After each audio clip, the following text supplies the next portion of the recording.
So we've looked at different ways to solve systems of equations. We've looked at graphing, we've looked at using substitution, but now we're going to take a look at this method called elimination. And there's some special cases where elimination is the best method versus graphing and substitution.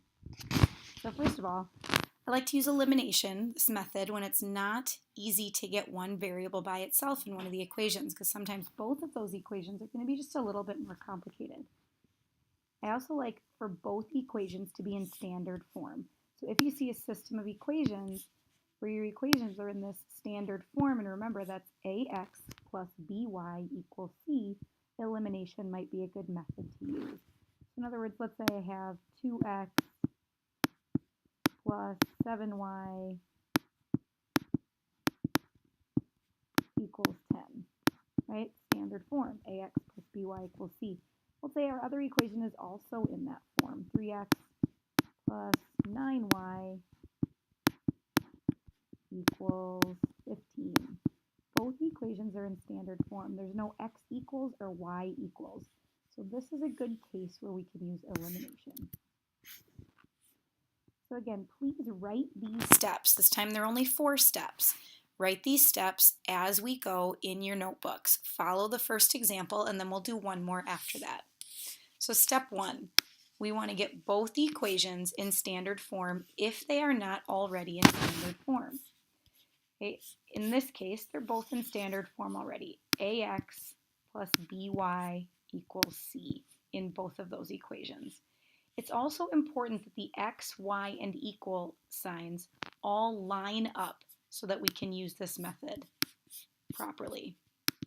So in other words, I want my x's to be in line with each other, my x term. I want my y terms to be in line with each other as well. Notice that I'm also boxing in those signs. We have to pay very close attention to the signs when we use this method. My equals lines up, and then my c values line up.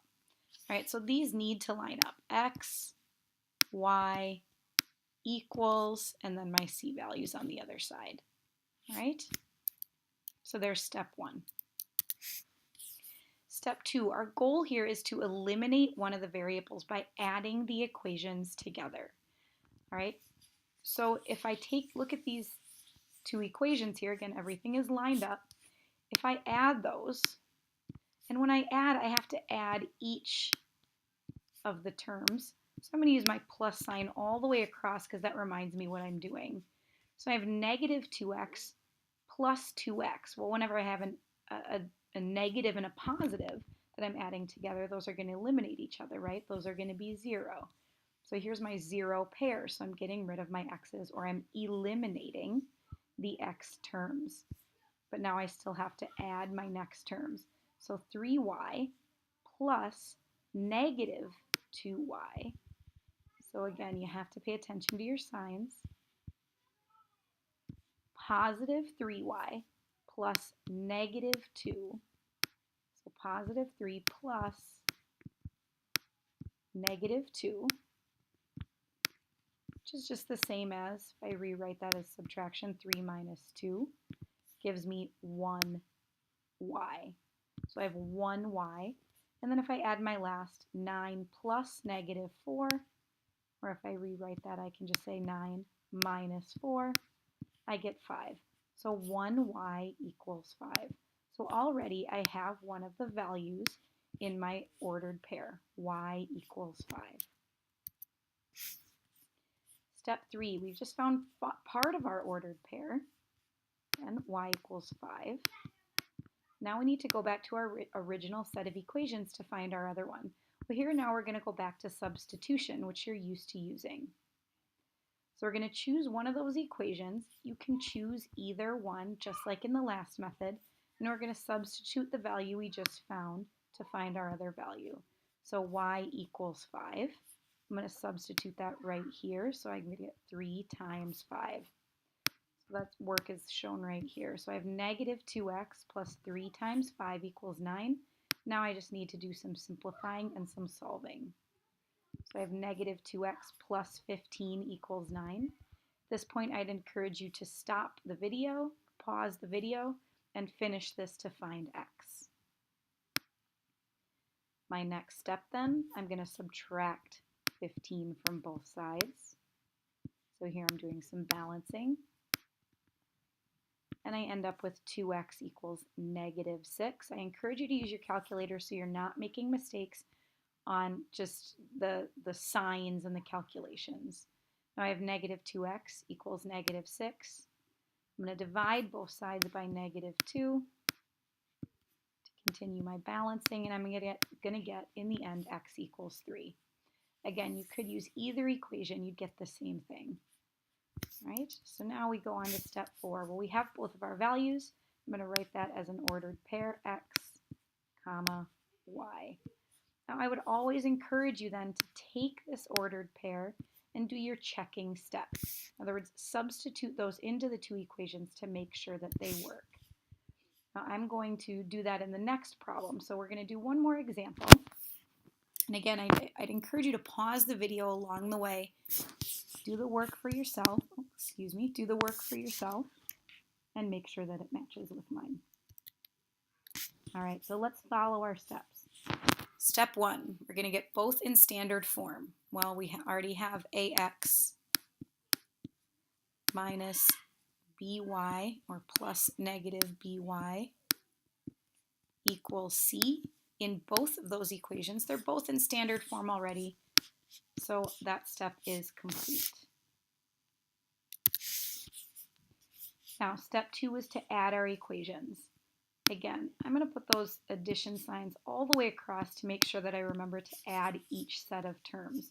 All right, well, my x's are lined up, my y's are lined up, my equals are lined up, so I'm good to go with my addition. So I have, first of all, 6x plus 4x, giving me 10x.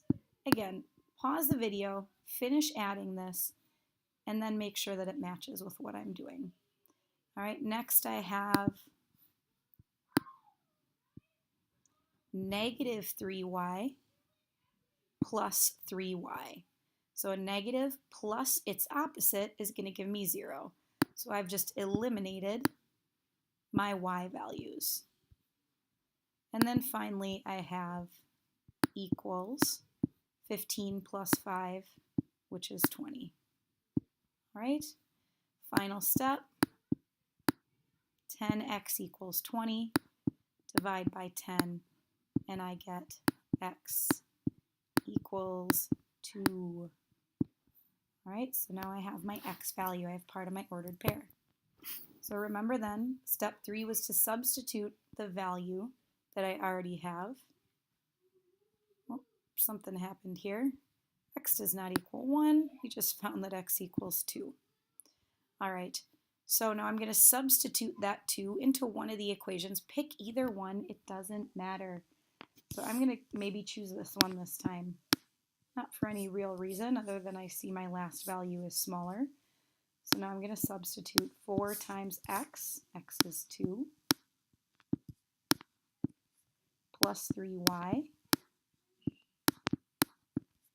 equals 5. So I'm going to finish that off by doing some simplifying. So 4 times 2 is 8, plus 3y equals 5. Done simplifying, there are no more like terms. So I'm going to go ahead and now I'm going to balance. So I'm going to subtract 8 from each side. And I have now 3y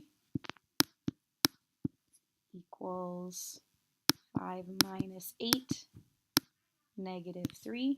I'm going to finish that by dividing by negative 3. And I end up with y equals negative 1. All right, step 5, I'm going to write those values as an ordered pair. Again, make sure they're in the right order. X, Y. X is 2, Y is negative 1. Now, this time, I'm not going to skip that checking step. I don't know if that's the correct solution. So I'm going to go back in, and I'm going to substitute that ordered pair into my original system to make sure that it works. Well, X is 2, Y is negative 1. So let's make sure in this top equation that that works. Well, 6 times x, or 6 times 2 is 12. And then I have minus 3 times negative 1. 3 times negative 1 is negative 3. Minus negative 3, it's just going to give me plus 3, equals 15. 12 plus 3 equals 15. It does indeed, so that's good. So let's try our other one. So again, I'm going to substitute my x, so 4 times 2. My y is 3 times negative 1. All right, so we have 4 times 2 is 8.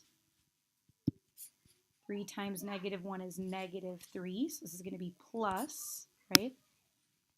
Plus negative 3, in other words, minus 3, equals 5. 8 minus 3 equals 5. That is true. That solution works in both of the equations of my system, so we have a good ordered pair.